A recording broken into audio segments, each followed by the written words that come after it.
It set up the victim was to sue the Hilton Corporation for the aggravated criminal sexual assault and armed robbery.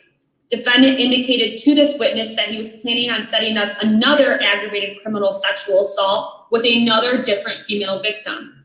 Defendant told this witness that he is planning on using the same offender for this rape because the offender is, quote, a real animal and enjoys it, end quote. And these are the defendant's own words.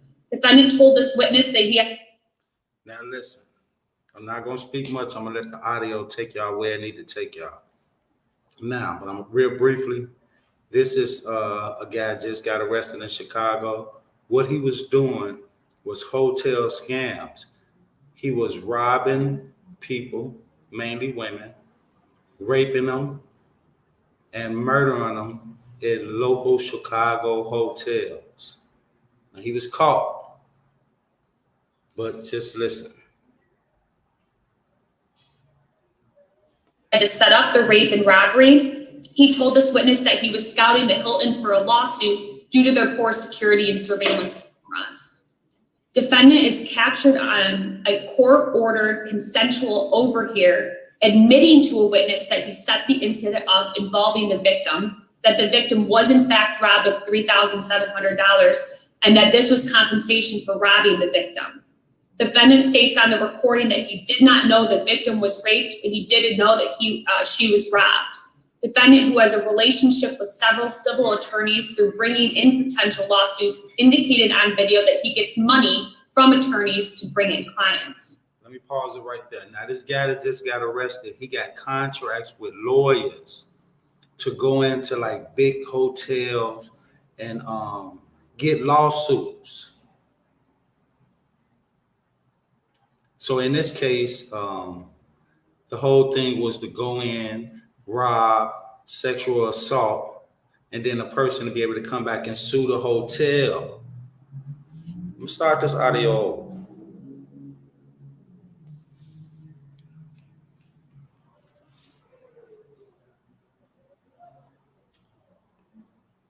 It set up the victim was to sue the Hilton Corporation for the aggravated criminal sexual assault and armed robbery. Defendant indicated to this witness that he was planning on setting up another aggravated criminal sexual assault with another different female victim. Defendant told this witness that he is planning on using the same offender for this rape because the offender is, quote, a real animal and enjoys it, end quote. And these are the defendant's own words. Defendant told this witness that he had to set up the rape and robbery. He told this witness that he was scouting the Hilton for a lawsuit due to their poor security and surveillance cameras. Defendant is captured on a court-ordered consensual overhear, admitting to a witness that he set the incident up involving the victim, that the victim was in fact robbed of $3,700, and that this was compensation for robbing the victim. Defendant states on the recording that he did not know the victim was raped, but he did know that she was robbed. Defendant, who has a relationship with several civil attorneys through bringing in potential lawsuits, indicated on video that he gets money from attorneys to bring in clients. The defendant states on videotape that he would like to set up another rape. He acknowledges this victim did not know about what was going to happen, and he states he is now looking for a new victim who would be able to fake a rape in the Hilton. He states he would use the same offender and wants to sue the Hilton because they have a lot of money, and he intends to use the same place so he can show a pattern for a civil lawsuit. The defendant, who has filed lawsuits and claims of his own, admits to being able to walk on the COH and acknowledges doing jumping jacks on videos as well. The defendant appears on subsequent court-ordered phone conversations that he intended to recruit a victim and use the same offender to commit a fake rape on Saturday, September 26, 2020 at the same Hilton, at a Hilton hotel located in Oak Lawn. Based on this information, the officers placed the defendant in custody, and the defendant's girlfriend was interviewed again on Friday, September 25th, 2020. She indicated that the defendant did set up this rape and intended to set up a future one, but indicated that they were supposed to be staged for purposes of just getting lawsuit money. She admitted to being on the phone with the defendant when the victim left the hotel to give the defendant updates on her location, her being the victim in this case. She indicated the defendant could walk and is mobile and uses the wheelchair as a cover for his civil lawsuits. Again, defendant was arrested on Friday, September 25th. After being advised of his rights, the defendant was interviewed. He gave numerous inconsistent and constantly changing versions of his events, and then stated he was involved with somebody whose identity he was unwilling to provide to assist with the staging rape of a victim in the case. Judge, those are the facts of the charges, and in regards to this case, the defendant has 9 felony convictions. I also want to note that at this time, he's currently on a $500,000 bond for an armed robbery Class X out of Will County, Illinois, for which he had posted. He has a 2015 aggravated battery, great bodily harm. He had actually just been released from parole approximately 2 months before this incident had occurred. He has a 2011 PSMV, a 2008 felony theft, a 2004 federal conviction for theft of government funds, a 2002 felony cannabis, 1999 unlawful use of a weapon by a felon, a 1995 conviction for robbery, and 2 separate 1994 PSMVs, as well as 5 failures to appear. The state is seeking leave for the discretionary no bail petition to be granted based on the offenses that the defendant is charged with. The state believes, and Judge, I'm asking to be sworn to the petition in this case before I proffer my facts for the basis of this petition. All right, I've got a copy of the petition that's before me on this case. Ms. Chernowski, raise your right hand. You swear the facts contained in the petition are true and accurate to the best of your knowledge? Yes, Your Honor. All right. Judge, the state would note that the proof is evident and the presumption is great that the defendant is guilty of the offenses that he's charged with, and that he made admissions to the acts for which he is charged, is identified by the victim, his girlfriend, in surveillance video, as well as audio recordings that all relate to this investigation, and that the release of the defendant would pose a real and present threat to the physical safety of any person or persons. In support thereof, we also note again that he was on a bond that he had posted for an armed robbery case and has other violent convictions in his background. Defendant's participation in planning and executing the sexual assault of this victim in this case, as well as his deceit in trying to garner payment for these staged and carried out acts, makes him a threat to the physical safety of others. Defendant's calculated actions demonstrate a complete disregard for the physical safety of the public and a wanton callousness towards the value of human life, and using such tactics as a means to make money. And we're asking that you deny the defendant any bail at this time. All right. Anything else, State? I think I got it covered. That's it, Judge. Okay. Ms. Smalley. Thank you, Judge. We are asking that you do deny the state's request for no bail. As indicated on the petition, it is a discretionary request for no bail. My client is 43 years old, a lifelong resident of Cook County, presently living at his current address here in the city with his fiance. He is the father of 3 children, attended Finger High School through the 12th grade. He did not graduate. However, he did later go on to achieve his GED. Additionally, he did do some vocational trade school, did also attend Malcolm X. We are seeking a healthcare order in regards to this case, Judge. As indicated, you can visibly see that my client is wheelchair bound and does receive government assistance, specifically disability, for the injuries that he has sustained. I believe my partner is down there with that healthcare order. In regards to the facts that were proffered by the state, would note that the admissions allegedly to this is listed as a witness. There's no indication as to who this witness is. There's no indication as to when these conversations between my client and this witness were alleged to have taken place. And he was allegedly making admissions or statements from the witness stating that he had allegedly set up this rape. I would note the complaints are not signed by the victim in regards to this case. If the court is requiring monetary bond, he does believe that the family is able to post approximately $2,000. There is an address for electronic monitoring. Do appreciate that he is out on bond, Judge, but while he does have a background as well, the failures to appear are minimal. And I would ask the court not to consider some of the 1990s charges if the sentence is outside what should have been proffered to the court. So therefore, Judge, we are asking for the bond for the court to set a reasonable bond. Do not believe that the proof is evident and the presumption is great as indicated by the state. All right, thank you. Mr. Williams. Yes. Okay. The state describes a series of events that, as alleged, are chilling. The charge, in essence, of aggravated criminal sexual assault, the charges of armed robbery, allege, in essence, you are accountable for those acts. Illinois law recognizes that an individual can be accountable for the acts of another if they aid or abet in the planning or commission of the offense as alleged. And so now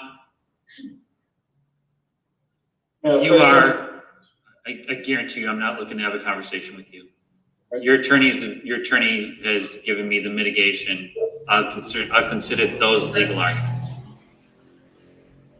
So then you are, as alleged, then accountable for the acts as alleged by the state. The state then details acts of violence, the sexual assault that occurred to the victim on the date of August 14th, 2020 on Huron,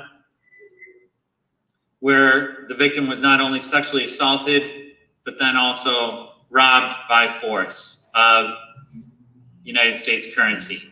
That this act then, while that individual has not been identified, at least at this point, to me, that subsequent to this act, that the police, through their investigation, obtained a court-ordered overhear in which you are then caught on tape, admitting to the planning and commission of this offense, of the assault of the victim, or at least the staged, or however you want to characterize it. All this occurring while you are on bond for an armed robbery in Will County, in which the bail had been set at $500,000. That this was done for the purpose of monetary gain, to perpetrate a fraud upon the court, is further aggravation. The state has filed a petition for no bail, alleging that the proof is evident, the presumption is great. I have that petition, that sworn petition before me, Mr. Williams. I do make a finding that the proof is evident, the presumption is great. You have committed these offenses as alleged, that you are either accountable or participated in the conspiracy to commit these offenses. That there is no condition of bail that can be set that can reasonably assure the safety of the community. That you pose a threat to the safety of this community. You have 9 prior felony convictions. I do believe that these acts display a wanton callousness for the value and safety of life. Accordingly, you will be held without bail. This case will be continued to tomorrow's court date, September 28th, branch 66. Your attorney has asked for a healthcare order. At this point, Mr. Williams, I'm going to sign that healthcare order. The state has proffered evidence that it is possible that whatever injuries or whatever requirement that you have for that wheelchair is not needed. But at this time, I tell you, I don't need to hear from you. At this time, your attorney's asked for a healthcare order. Upon information and belief, I will sign the representation by your attorney that wheelchair is needed. I will sign the order for a healthcare order. Thank you, Judge. We're demanding trial. DDT. And Judge, I'm also asking for special conditions of bond, not to have contact with the victim or witnesses in this case, from jail in these circumstances. Mr. Williams, you cannot have any contact with any of the witnesses in this matter, by any way, shape, or form. That's by phone, by text, by email. By no shape can you contact any of the witnesses in this matter. And Judge, if I may, I have no objection to the victim. I do believe the state is listing my client's fiance, however, as a witness. We would ask that he still be permitted to speak to her. At this point, you can challenge that on the next court date, but at this point, Okay. I'm entering that order. No contact means no contact. That's it. Mail 20, Feliciano Sanchez. Now, let me just say this. This guy been called. First of all, he works with a lawyer, a local attorney, where he goes out and do all these scams and send people to the particular lawyer that he refused to give up the name of the attorney. So this guy go out, recruit people, do all type of scams in big corporations like hotels. His intention was to go in, rob somebody, stage a fake rape, but somehow we don't know if the girl was raped for real or not, but those are the charges. But all this stuff was supposed to have been staged. And the reason he was doing all this stuff to bring in lawsuits towards the hotel. But in this particular case, the girl is saying that they saying they got this guy on footage following her inside the hotel. He catches her on the blind side from the cameras and beat her and rape her.